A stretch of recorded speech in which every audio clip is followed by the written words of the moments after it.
1996, at St. Estes Reform School in California, a young Cletus gives his love Frances a ring. Frances tells Cletus that they will move her to a different location because her powers are developing too fast. Cletus has a mental breakdown when they take her away. During the move, Frances attacks the guard, but the guard can get Frances off of him by shooting her. When Frances wakes up, she is welcomed to her new home. Present day, the workers put on protective gear to give Frances her food, but she scares the crap out of them. Frances finds out that Cletus might be put down and she shuts herself down. Eddie doesn't want to have anything to do with Cletus, but Detective Mulligan is forcing Eddie because Cletus is only willing to talk to Eddie. Venom wants to chomp off his head, but Eddie stops him. A lady in the next stall wonders what the hell is going on because she hears two people talking. Venom is annoyed at Eddie for being a screw-up and he misses Anne. Eddie agrees to help out and goes to meet with Cletus again. Cletus offers to give Eddie this exclusive as long as Eddie helps him get his message out, because that's the only way Frances can see Cletus's message.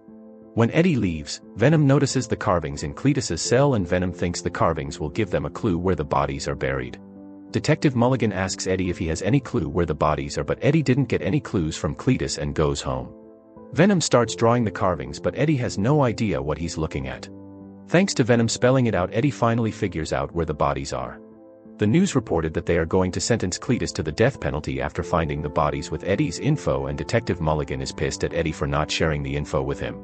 Cletus and Frances are outraged by the news. The news thanks Eddie for his hard work and Venom wants to be a hero so he can enjoy some brains. Venom has an outburst because he's starving and can't eat anything good. Eddie scolds Venom to control his aggression, but Venom can't survive on the small brains chicken because he needs to feed on phenylethylalanine, which comes from brains or chocolate. Eddie is trying to stay off the FBI's radar because he doesn't want to be dragged off to Area 51.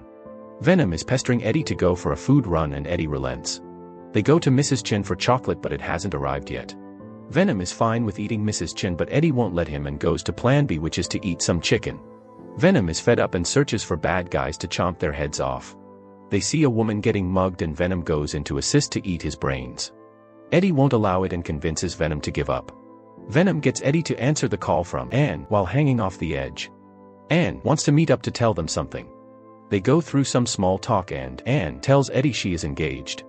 She asks Eddie if Venom is alive and can guess he's alive throughout their talk. Eddie takes his leave and rides recklessly because he knows Venom can revive him. Venom stops Eddie from self-harm and tries to reason with him. The next morning, Venom tries to cheer Eddie up by preparing a big breakfast while causing a mess, but he gets Cletus's letter inviting Eddie to watch his death sentence. Cletus explains his rough childhood and how he was sent to St. Estes for his evil deeds. He was bullied there, but Frances saved him and they fell in love. Eddie would like Venom's support to witness Cletus's demise, but Venom doesn't think it would be a good idea because of his gut feeling. Venom doesn't mind going so he can chomp off some prisoners' brains, but Eddie won't allow it because there is no guarantee all the prisoners are guilty of their crimes. The guards tell Eddie the rules before Cletus talks with Eddie. Cletus hits a sore spot and Venom spazzes out to attack Cletus, but Cletus can land a bite on Eddie. He notices Eddie's weird blood moving and eats it. On the way back, Venom apologizes to Eddie, but Eddie is pissed at Venom because he couldn't get more information from Cletus on the other bodies. Venom calls Eddie a loser before they got together because he screwed up his life and it was Venom who helped make him successful again. Eddie is fed up living with Venom's constant nagging and roasts Venom for being a reject on his planet.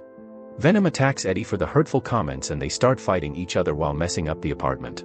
After wrecking the apartment, Eddie separates with Venom. Eddie was enjoying his peace, but Venom just had to destroy his motorcycle and switch to a new host. Venom goes to the top of the building looking for potential food. Victims of Cletus's chaos are there to watch his death and they start the death sentence. Cletus starts shaking uncontrollably while something is emerging from his body. The viewers run away and carnage is born. Carnage goes after the warden while taking out the guards standing in his way. He gets a hold of the warden to end him and breaks out of the prison. Venom's host dies and he gets the next one at a costume party. People are complimenting Venom on his cool costume and Venom finally feels like he's free. He goes on stage to express his newfound freedom and gives an amazing speech, but he really wants Eddie's recognition. Eddie cleans up the aftermath and frees the chickens. The news reports of Cletus's escape and Detective Mulligan visits Eddie because he was the last person Cletus spoke to. Eddie tries to pry information out of him, but he warns Eddie to lay low because Cletus will go after him. Eddie goes over the letter and pictures to look for clues, but he knows St. Estes made him feel at home with a family. Venom goes to Mrs. Chen to get some food because he's having a hard time controlling the host and is slowly dying. Cletus ends a guy to take his clothes and steals a sweet ride. Carnage wants to end Venom so they can be indestructible, but Cletus wants Carnage to help him find something first before they go after Venom. They stop at a gas station so Carnage can look for Francis, and Carnage finds out Francis is being held at Ravenscroft. Eddie finds a carving at St. Estes when looking for clues and tells Detective Mulligan to find out who FB is, but Detective Mulligan knows it is Francis because he shot her in the head. Dr. Pazzo antagonizes the patients because they will never be free and tells Francis that Cletus escaped. Cletus sneaks inside to end Dr. Pazzo and shows her Carnage before freeing her. Guards come to detain them, but Carnage wrecks them and breaks out with Francis. Francis loves the car and showcases her amazing driving skills while avoiding the police. Carnage assists in wrecking the police and warns Francis not to use her supersonic scream because it harms him. They are free after Carnage destroys the last helicopter. Detective Mulligan arrives to find the aftermath of the escape and detains Eddie to ask him what those monsters are because he assumes Eddie is involved with all of this. Eddie thinks back when Cletus bit him, but he isn't willing to tell Detective Mulligan about the symbiotes and asks for his phone call. Anne comes to ask Eddie what's going on and finds out Cletus has a symbiote in him. Eddie tells her they separated, but he's worried about Venom and wants her to find Venom so he can deal with Cletus. Detective Mulligan gets a call about Cletus burning down St. Estes, and they plan to hold a red wedding because they each want to bring a guest who they want to end. Anne goes to Mrs. Chen to look for Venom, but she figures out Venom is in Mrs. Chen. Venom is sulking because Eddie called him useless and isn't willing to help him. Anne's loving compliments got Venom to change his mind and he's willing to help Eddie. Anne goes back to break Eddie out, but Venom isn't willing to come out until Eddie apologizes for his comments. Eddie apologizes to Venom, but he's trolling Eddie for his disappointment of an apology and finally accepts it after Eddie sincerely apologizes. Venom transfers itself back to Eddie and Eddie tells them to be careful after Venom attacks Dan. Francis breaks into Eddie's place to kidnap him, but he's not there. She finds the engagement ring for Anne and finds out where she lives. Detective Mulligan runs into Cletus when going to Eddie's place and tries to arrest Cletus, but the bullets aren't affecting Carnage. Francis kidnaps Anne and gets Dan to tell Eddie to save Anne. Dan tells Eddie they took her to the Grace Cathedral to get married. The father is officiating their marriage at the cathedral and Venom barges to look for Anne. Carnage wants to end Venom and Venom pussies out because he's afraid of the red ones. Eddie promises to let Venom eat them if he comes out. Before they start the fight, Francis hits them with a sonic scream and Carnage knocks her out because of it. Venom tries to get closer while Carnage is just shooting spikes at them, but Venom can get some hits due to their strong bond. Carnage can overpower Venom with his arsenal of weapons and warns Francis not to use her sonic scream when ending Detective Mulligan, who is trying to escape. Francis stabs him in the back when he's calling for backup and ends him by kicking him off a ledge. Venom can kick Carnage off of him and Dan comes in with the assist by hitting Carnage with fire. Carnage goes after Dan when he runs out and Venom saves him from getting his head chomped off. The bells started ringing, causing the symbiotes to retreat inside them while they fought, but they could use the symbiotes' powers sometimes. Carnage rips out the bell, which lets Venom toss him around. Venom is knocked away when trying to attack Carnage.